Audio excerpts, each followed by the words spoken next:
Okay, so we're going to cover the top 50 formulas that's used in Excel.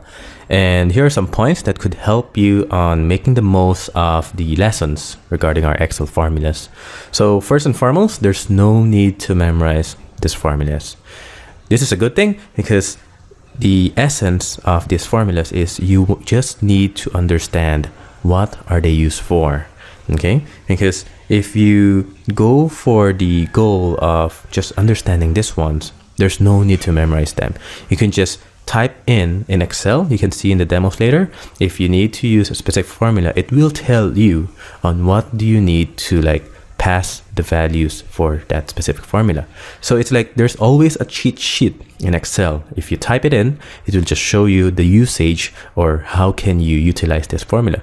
But the important thing is to understand the essence, like what is the purpose of this formula? Where can you apply this formula? Okay, so there's no real need to memorize what's the first parameter, what's the second parameter, and all that. You just type it in, you can see it in Excel. But the important thing is as you go through the examples, understand on what can you use that specific formula for. And number 3, formula parameters can be practically anything. So if you use the formulas later, you can either put in the absolute value, meaning a specific value in your formula, or you can also reference a cell that contains your value. And it can also be, actually there's a lot that combinations that you could do. You can even place in a formula's output as a parameter to another formula. You'll see in our examples later.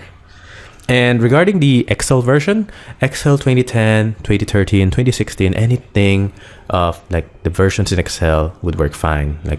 If you use any of this. This is the beauty with Excel formulas, because you could think of them as backward compatible and also future-proof in a way, because once they introduce a specific formula for that version, then succeeding versions would still support that specific formula. So what you're learning over here is really applicable to your future Excel uses, which is really a good thing.